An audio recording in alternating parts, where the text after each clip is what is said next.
डोरोनारो में Umarkot ज़रई university campus के तालाबंदी खिलाफ शागिर्दनि जो डोरोनारो प्रेस क्लब आॾो एहतजाज। ज़रई यूनिवर्सिटी कैंपस उमरकोट के शागिर्दनि राजा सोलंकी, असद भट्टी, अयाज़ मरी, अज़ीज़ नोड़ियो, वसीम मंगरियो ऐं ॿियनि एहतजाज कंदे चयो त असांजो मुस्तक़बिल तबाह थी रहियो आहे। ज़रई यूनिवर्सिटी कैंपस उमरकोट के गुज़िरियल 1 महीने खां तालाबंदी आहे। असांजी तालीम तबाह थी वई। हिननि वधीक चयो, ज़रई यूनिवर्सिटी इंतज़ामिया असां शागिर्दनि समेत उस्तादनि सां ज़ुल्म करे रही आहे। उस्ताद मुआशिरे जी सुञाणप आहिनि, उन्हनि जूं पघारूं जल्द ॾियण सां गॾु उस्तादनि खे घुरिजे असां शागिर्दनि जे मुस्तक़बिल जो सोचिनि, तालाबंदी ख़तमु करे तइलीम बहाल कई वञे।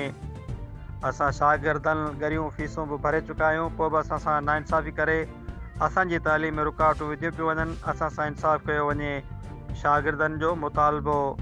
रिपोर्ट करे रहियो आहे डॉक्टर एम लाल वाघाणी। उमरकोट जा स्टूडेंट आहियूं। असांजो इदारो मुसलसल केतिरनि ई महीननि खां बंदि लॻो पियो आहे। हींअर तक़रीबन 2 हफ़्तनि खां तालाबंदी आहे। उनखे अॻु टीचर ईंदा हुआ, बाइकाट करे वेही रहंदा हुआ ऐं कॾहिं पढ़ाइण वारो अमल कंदा ई न हुआ। इन सां असांजी तालीम मुतासिर थी वई, जॾहिं त असां पंहिंजूं घरियूं फीसूं पूरी तरह अदा करे चुका हूंदा आहियूं। सब कैंपस उमरकोट के मुसलसल शागिर्दनि के सहूलतनि जी अणहोंद सबबि मुश्किलातूं पेश अची रहियूं आहिनि, पर हाणे खां जेको उस्तादनि जो सैलरीज़ बंदि हुजण सबबि उन्हनि बाइकाट कयो आहे।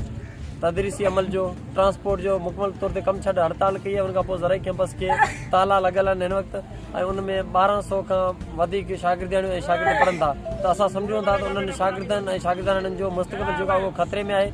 जेको ही इंतिज़ामिया जे ख़िलाफ़ उस्तादनि जेको ही क़दम खयो आहे, असां सम्झूं था इहो हिकिड़ो शागिर्द दुश्मन ऐं तालीम दुश्मन क़दम आहे। असां सम्झूं इंतिज़ामिया उहा ई आहे जंहिं असां शागिर्दनि सां नाइंसाफ़ी कयूं आहिनि। असां शागिर्दनि सां फीस वठे असांखे उहे सहूलियतूं कोन ॾेई सघी। उहा साॻी इंतिज़ामिया आहे जेका हिन वक़्तु उस्तादनि सां नाइंसाफ़ियूं करे पई। त असां सम्झूं था त उस्ताद हिकिड़ी मज़लूम दोराए, असां शागिर्द हिकिड़ा मज़लूम दोरायूं, ऐं उस्ताद जॾहिं प्रोटेस्ट कनि था, जॾहिं ॻाल्हाइनि था, मौक़फ़ ॾींदे चवनि था त असांजूं सैलरियूं आहिनि, असांजा जेके ॿार आहिनि उहे पढ़ी नथा सघनि। त उन्हनि खे इहो सम्झणु घुरिजे त जेतिरा तव्हांजे ॿार अज़ीज़ आहिनि, असां शागिर्द बि तव्हांजे औलाद आहियूं, तव्हांखे ओतिरा ई अज़ीज़ हुजणु खपो। तव्हां उहो रस्तो वठो जंहिं सां इंतिज़ामिया खे प्रेशर पए, तव्हां कोर्टनि में वञो, असां शागिर्द तव्हांजी हिमायत कंदासीं। जेको ही तालाबंदी आहे, इहा असां सम्झूं था हिकिड़े इदारे जे वजूद खे ख़तरो आहे, असां शागिर्दनि जे मुस्तक़बिल जे लाइ ख़तरो आहे।